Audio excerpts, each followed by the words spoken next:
Now on Indianapolis This Week, the final month of the election, the Senate race in a dead heat. Do Democrats still have a chance of winning the governor's race? And the fallout from the presidential debate. Our political insiders tackle it all starting right now. Thank you so much for joining us for Indianapolis This Week. I'm Jenna Coy. We are now less than 1 month away from Election Day. So today we have invited all of our political insiders to join us. Democrats Kip Tu and Laura Beck, Republican Robert Vane, and Abdul Hakim Shabazz, publisher of IndyPolitics.org. Thank you all so much for joining us Good to be here. morning. Thank you. So let's start by talking about the race for president. And this week brought the first of the presidential debates. And by almost every single account, it was a winning night for Mitt Romney. In one CNN poll, viewers selected him as a winner by a margin of 2-1. So let's start by asking a simple question. Are you surprised by how this turned out? Kip, let's start with you. Yeah, I was surprised. In a good way or not? Didn't see that one coming.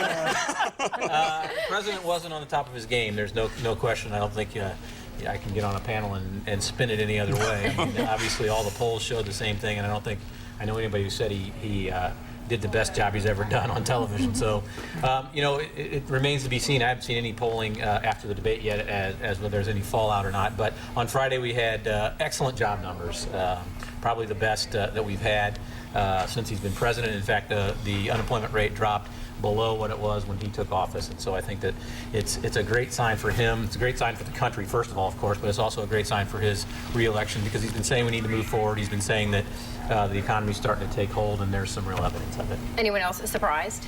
Not necessarily. I take that back. I was surprised because somebody who is as sharp as the president is supposed to be should have gone to that debate a lot more prepared. I teach speech and forensics in another life, and had Barack Obama been one of my students, he'd have failed. Like, you know, you weren't paying attention, you weren't attentive, you know, you just seemed to be sort of all over the place and rambling. And Abdul's the kind of guy that would fail. He's big enough to fail the president. Now, say what you will about Mitt Romney and the content, but you know, he had poise, he was stood up straight, looked the president, immediately he seemed confident, and a lot of it is body language. Hopefully, was best 2 out of 3.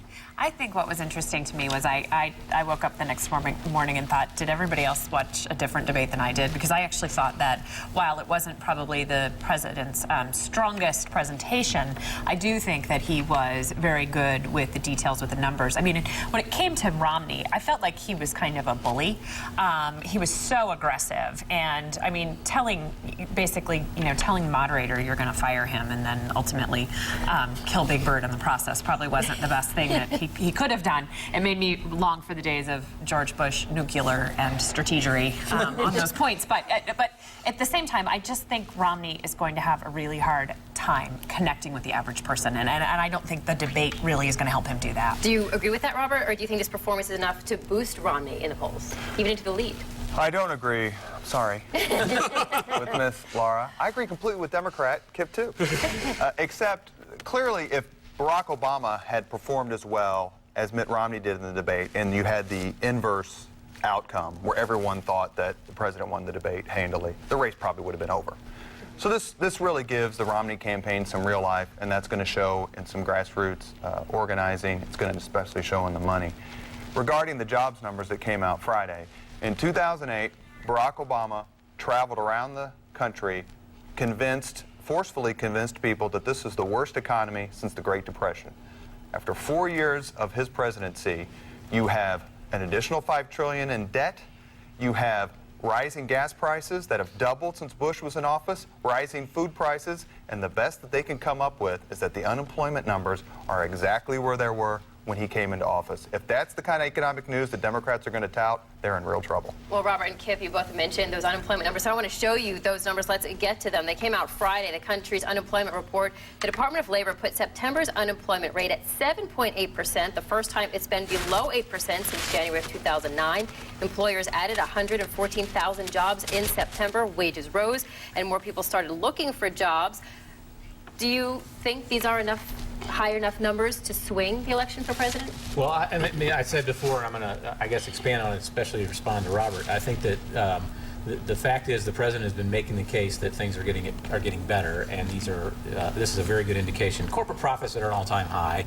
The stock market's doing just fine. So corporate America is doing fine. The private sector is doing fine, and now the jobs are starting to catch up. And everybody who studies these things says when you have a financial crisis like we had, the jobs take longer for them to recover, and that's what's happened in this recession. The president has kept his promise to the American people, and I think it's going to help him.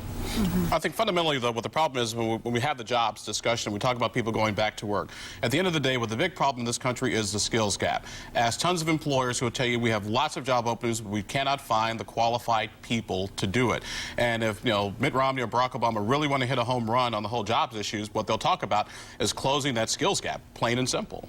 I think if you look at even the debate performance and even the debate in perspective, Mitt Romney had a really, really bad couple of weeks leading up to the debate. And so I think had he had a terrible night, which I don't think he was going to anyway, you would have seen even more folks really, really clamoring for him to step down. But I think right now this was a bounce he really needed, but I don't think it's going to be enough. But back to the job numbers, do you think those, some people might be warranted in complaining that those numbers aren't really accurate, that the unemployment rate might be higher because it doesn't account for people who aren't looking for a job? That's always what they say. But I mean, let's all play political hack here. I'll go first.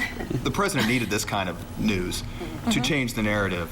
But I'll quote the Vice President of the United States, Joe Biden. The middle class has been buried the last 4 years. It's exactly what he said. And the middle class has been buried. And to the extent that these numbers come out, it's going to be too little, too late. This may just be the thing that people turn to Mitt Romney for to say, fix our economy. So he went from political hack to spin artist there for a moment. What's the difference? Besides the paycheck. Okay. I mean, the fact of the matter is, yeah, the middle class has been under siege, but they've been under siege because of the policies of the previous administration. And the question for this campaign is, and the central question of this campaign is, do we want to go back to the Bush years where we're losing 800,000 jobs a month, or do we want to move forward as this president has taken us? And that's what it's going to come down to, and I like our chances. Fundamentally, the question is going to be not so much is the country in a better place than it was 4 years ago, is will the country be better off 4 years from now? That's what it's going to boil down to, and then who do you believe? When Mitt Romney tells you that I feel your pain, it's really, really hard for the average person to connect with him, and I think at the end of the day, that's really where it's going to make an impact, too. All right, so of course they're going to debate a couple more times. What does the president need to do to change his image? Pay attention, show up, do a decent job. Don't take Sudafed. But very quickly, remember the history. Very quickly, remember the history of the debates. Historically, the American people have watched the first debate, form their opinion, and not watched the last debate. That's especially true in 1960, the Kennedy debate, the one that he did so well. More people watched that. The ones that Nixon did, well, they didn't watch. Big audience for the first debate. The president has to hope that more people turn in for the next ones, and then the president has to hope that everyone skips the vice presidential debate. I saw a news report today that said sometimes the second and third debate are more people tune in. So what the president has to do, I think, it's town hall format. It's a different format.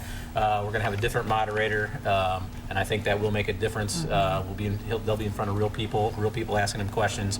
It'll be easier for the president to engage. I don't know what the case was the other night. I think probably the biggest problem was he couldn't believe what was coming out of Mitt Romney's mouth. One statistic said there were 27 lies in 40 minutes of speaking. So I don't think the president was probably just blown away by the number of lies. Well, the president can't believe that someone asked him a tough question because the press corps has been the foremost members of the Obama cult for the last 4 years. Well, hold on. I got to cut you off. Okay. But stay right here because we have a lot more to discuss. Up next, our political insiders break down the final month of the U.S. Senate race in Indiana as ad money continues to pour into the Hoosier state. Welcome back to Indianapolis This Week with our political insiders. They're having a good time. All right. So let's talk now about the U.S. Senate race. It is a virtual dead heat now, and money is flowing in from outside groups. Will all this money have an impact on undecideds, or Laura, will it turn off voters? I think that right now it's a battle for the middle, and I think that Joe Donnelly is probably going to be able to drag out every single mid-swing voter that he possibly can. And I do think that what will probably happen are the negative Murdoch ads are just going to turn people off. I mean, the ads that Murdoch runs against Donnelly are just going to turn people off. So I think we're going to see Joe Donnelly pull this one out. Anyone? Well, there's monopoly on negative ads. They're coming from both sides. Monopoly. There's I had to no. get my shot in first. Joe Donnelly should be ahead, in my view, should be ahead a lot more. He didn't have a bruising primary. He's got plenty of money. Murdoch does still have some healing to do. I mean, let's just be honest. He has some healing to do. I mean, Abdul has reported on this better than anybody in the state. There is still a rift there. Will the folks like me who supported Lugar come out and support Murdoch? I'm voting for Murdoch. There aren't that many people I know who are Lugar supporters who are coming out yet. As Abdul said, that's Murdoch's toughest challenge by far. If he can heal that rift, he wins. If he can't, he loses. Why hasn't he been able to? The Lugar Republicans, as we so define them, are basically divided into three camps of people. People like Robert Vane, who say they will vote for Richard Murdoch. People who say they will vote for Joe Donnelly. And then there's another third who say we're just skipping that race altogether. And what the Murdoch people have to do is convince enough people who may just skip that race at all to come back home, and they haven't been able to do it. There have been some internal mistakes that were made very, very early on in this campaign, and there's an old saying, be careful whose toes you step on today, because they may be connected to the rear end you have to kiss tomorrow. Well, guess what? A lot of the internal Murdoch group is buying a lot of chapstick. Start that. Stepping on more toes? Sure. And there's going to be a lot of that they're going to be doing, and this is where they are right now. I mean, the latest poll that came out, Murdoch is only ahead by 4 percentage points in the donut counties of Indianapolis. That is a Republican stronghold.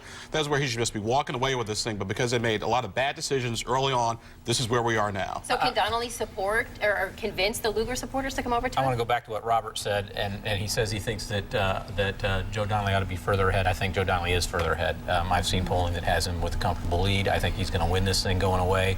I think he's already convinced a lot of the Lugar Republicans. He's convinced the independent voters. This race will be Joe Donnelly. He'll be the United States Senator, in my opinion. Do you think his slogan, my way or the highway, about Richard Murdoch is working, all those ads we're seeing? I think, yes. I mean, I think the only negative thing Joe Donnelly's done is put up the words of Richard Murdoch from the primary. I mean, if that's negative, then you know, I guess we can take that as a moniker. But I mean, he has repeated the words to the voters of Indiana, what Richard Murdoch has said, and it's hurting Richard Murdoch.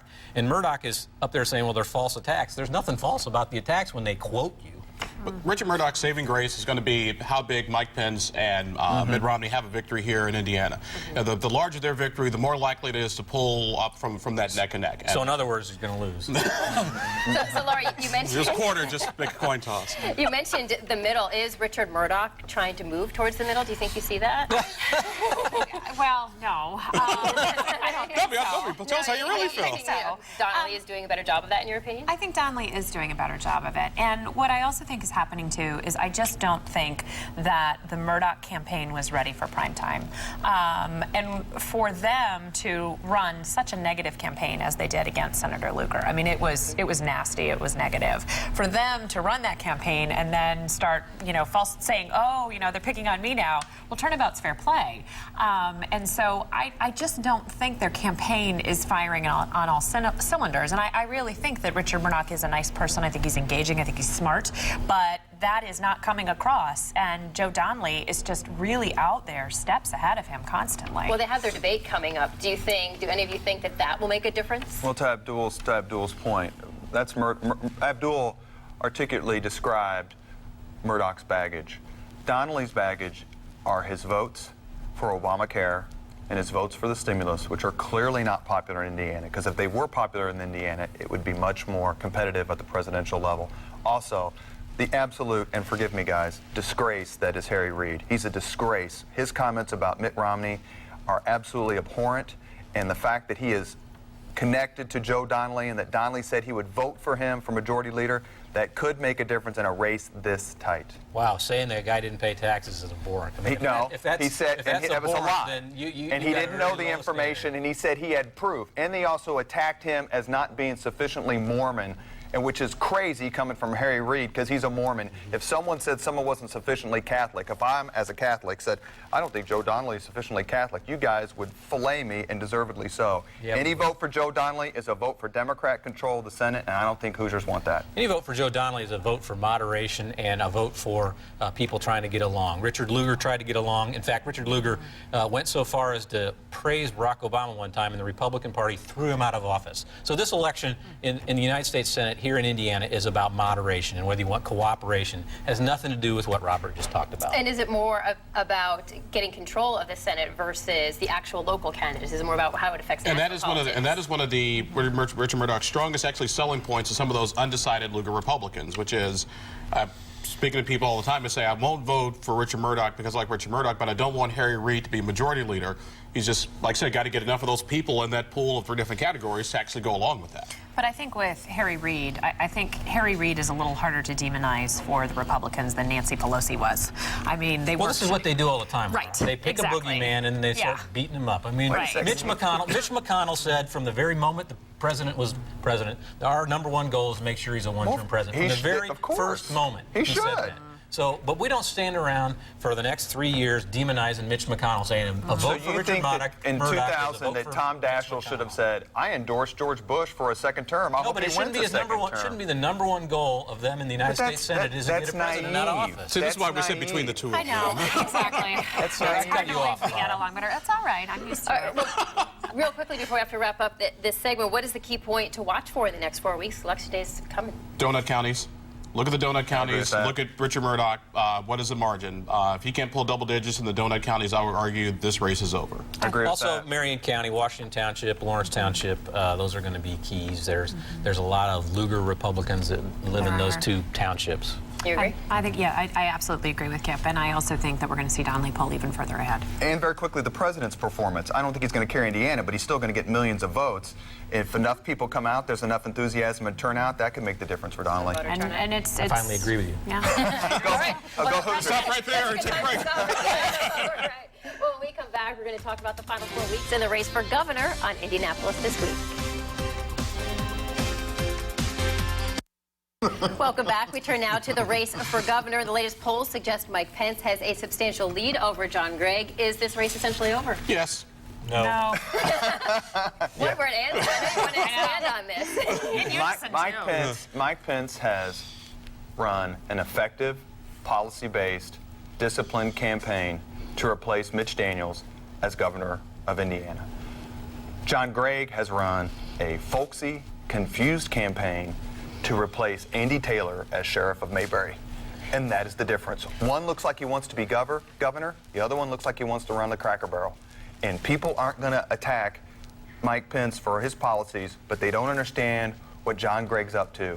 And the fun and folksy commercials just aren't cutting it. Mike Pence has run a substance-free campaign. I challenge you to tell me what he's going to do as governor. What he has done as a congressman is never pass a single bill in 12 years in Congress, not one jobs bill. He comes back here and then starts talking about how he's all about jobs. If he was all about jobs, then for 12 years he should have been focusing on that when he was in Congress. This race is in play. I'm telling you, Mike Pence's support is soft. John Gregg's strategy on his campaign was he had a much lower name ID than Mike Pence. He'd been out of government for 10 years. He'd been the president of Vincennes University, and he had to reintroduce himself to Hoosiers, and he did it in a fun way. He's got a new ad up that talks about he had fun with the campaign, but now it's time to be serious about the issues, and I think this race is fully in play. People are talking about John Gregg's ads, and then you see Mike Pence have an ad where he's very casual. Do you think he's playing to that? I think, John, the problem with John Gregg's ads is, number one, they're 3 months too late. The ads that he's been running lately should have been running back in May once he submitted the primary. Secondly, there comes to a point where the first couple where you're kind of that folksy small town, that's fine, but they later turned into a caricature and promoting a stereotype. I gave a speech this past weekend up in Hamilton County, and a lot of people asked who live in smaller towns, have you seen the John Gregg ad? What do you think? They were annoyed because they said we're not all a bunch of small town hicks who sit around on the porch all day. That was a room full of Republicans, though, right? And hang out was it a representative sample of anything? It's a bunch of women at a Planned Parenthood event. That's where it was. You know what? You're right. There was a sample of voters of Indiana because they all supported Mike Pence, which is pretty much what's going to happen on Election Day. Right. No, but the problem is that Gregg has wasted so much time, so much of their campaigns made so many missteps. I actually expected John Gregg to be a better candidate, and it's disappointing. I think what has really stood out for me is that Mike Pence's main economic development initiative is that the way to curb poverty is that women just find a man. Single moms find a man. They don't need a man, they need a job. So John Gregg has been talking about jobs. He's been talking about all the different things that he's going to do, especially on the early education front, which is incredibly important, I think, to women voters. The other thing is, I don't think that some of the polling out there, it is as far apart as some people might think it is. I don't think it is. And I think that John Gregg's going to probably surge at the end. What has happened for Mike Pence to lose and John Gregg to surge? Live boy, dead girl. I don't think Pence is going That's to. what it's going to take. Sorry, it's true. I don't think Pence is going to do as well in the debates. I think he's very programmed. I think he's very scripted, and I think this is not going to be a forum that he's going to do as well in. I think John Gregg will. I think the moderation will probably be better at the Indiana Debate Commission sponsored ones, but I do think that John Gregg's going to pull it out here at the end. I think one thing that does need to happen is that Hoosier voters need to have the full view of Mike Pence, and that has not happened yet. John Gregg has not drawn the contrast that he needs to do, and I think he will. And I think when Hoosier voters see that he is a T-evangelist, that he's exactly like Richard Murdoch, he's intolerant, he spent 12 years in Congress being a flamethrower and not a consensus builder, they're going to turn from it. And I think that's what John Gregg needs to do here in the last few weeks, and I think he will. Mike Pence has had a substantive policy conversation on jobs, on taxes, on veterans issues, which is very important.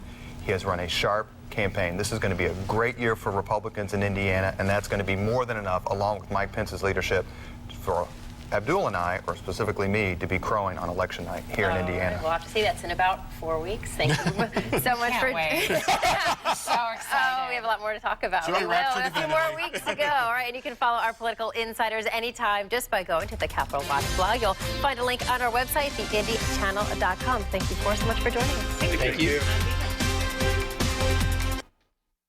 Welcome back to Indianapolis This Week. There are two big debates coming up this week, and RTV6 is proud to bring you coverage. The first will be Wednesday night, the first of 3 debates scheduled for Indiana's governor's race. Democrat John Gregg, Republican Mike Pence, and Libertarian Rupert Boneham will share the stage in Zionsville. That debate will start at 7 p.m. And then on Thursday, it's the one and only vice presidential debate, one that could include fireworks. Republican Paul Ryan and Democrat Joe Biden will face off at 9 p.m., and you can watch ABC's live coverage right here on RTV6. Thank you so much for joining us for Indianapolis This Week. For all of us at RTV6, I'm Jenna Coy. Have a great weekend.